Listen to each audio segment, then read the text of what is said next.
Hello and welcome back to Gen Chem with Dr. J. I'm Dr. Janita and we talk about all things Gen Chem related on this channel. On this video, I'll be covering solubility of ionic compounds and we'll learn how to actually predict it. Let's get started. In a previous video, we learned about ionic compounds and how when they're placed into a solution, a lot of times what we'll see is this dissociation process happen as it is allowed to have the ions actually dissociate from one another and create these charged particles that can float in solution. And so many of our ionic compounds will end up being what's called soluble in water because they have these similar intermolecular forces. And so if we put sodium chloride in water, and we saw an example of this, the sodium ions would dissociate from the chlorine ions. And as a result, you would end up with these positive and negative charges. And that happens, if you can go down to your kitchen right now and try that out. However, there are other ionic compounds like silver chloride that won't really dissolve in water at room temperature. And so when something won't dissolve in water, we call that insoluble.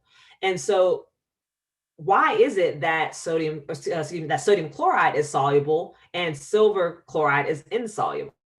Well, a lot of it depends on certain things. It depends on things like temperature, but it also depends on other intermolecular forces that we'll discuss in later chapters. And so what we want to learn in this video is how can we go ahead and predict whether or not an ionic compound will dissolve in water? Will it be soluble, yes or no? And so when will a salt dissolve? Well, predicting whether or not something is going to dissolve in water is really it's not that easy. It's actually beyond the scope of this class. But there's been a lot of experiments that have been done that allow us to have a set of rules that we can use to help predict whether or not something will dissolve in water. And so I'm going to show you two tables that we're going to be referencing throughout this course to help us to figure out if an ionic compound would be aqueous in water, meaning it's soluble, or if it would be insoluble in water, meaning it won't dissolve, okay? And so take a picture of this slide or write this down. When you get to a situation where you're doing some solubility problems, you'll want to be able to reference it. And there's two charts that look very similar, but they're telling us two different things. And so with this chart, what it's telling us is that if I have any of the ions present in a compound that I'm questioning, will it dissolve or not in water? If I have any of the compounds, or excuse me, any of the ions found on the left side of this chart present, then those compounds are generally soluble, okay? Meaning they should dissolve in water. However, if it's with one of these exceptions, then it will be insoluble. So for instance, if I have silver with chlorine, while chloride is normally a soluble ion, when it's with this other cation, it will be insoluble. So that's how we're going to use this chart. So on the left side, it's soluble if I see it, unless one of these exceptions is present. And so then the second one, I'll go ahead and take a picture of this one as well. Now, this one is saying pretty much the same thing, but we're thinking about it in a different way. So now on the left side, if these ions are present, they're typically insoluble, so they won't dissolve unless one of these exceptions are here, okay? And what you'll see is if you compare the two charts, they're comparable to one another. And so like notice here, like hydroxides are typically insoluble unless I have like lithium, sodium, potassium, or ammonium present, okay? Well, let's look at the previous chart. Well, it says lithium, sodium, potassium, and ammonium are generally soluble, and there's no exceptions.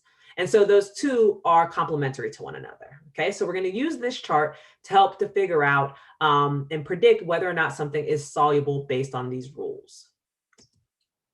Okay, so have those charts in front of you. All right, and let's look at the first one. We have KOH. And so look to see if you see a rule about potassium and a rule about hydroxide, and then the combination of the two. And if you look at the first table, what you should have saw that potassium ions are typically soluble, no exceptions. Hydroxide ions are generally insoluble with the exception of potassium. So we would say that potassium hydroxide is soluble because it contains that potassium ion, okay? Up next, we have silver bromide. And so find a rule about silver or bromine or the combination of the two. And now when you look at the chart there, you should say that silver is considered to be insoluble because typically most bromides are soluble with the exception of silver being present. And so we would say silver bromide is insoluble. All right, what about calcium chloride? Okay, you should see a rule about chlorides, normally soluble. There's a few exceptions, but calcium is not one of them. And so here we would say that it is soluble. Calcium chloride is soluble, and meaning we would expect it to dissolve in water. Okay, look at lead to nitrate. Look at your rules. And what we see is that nitrate is soluble, no exceptions. And so we would say that this is soluble or can dissolve in water. And then lead to sulfate, check out your rules. We say it's typically sulfates are insoluble. There's a few exceptions, but lead is not one of them.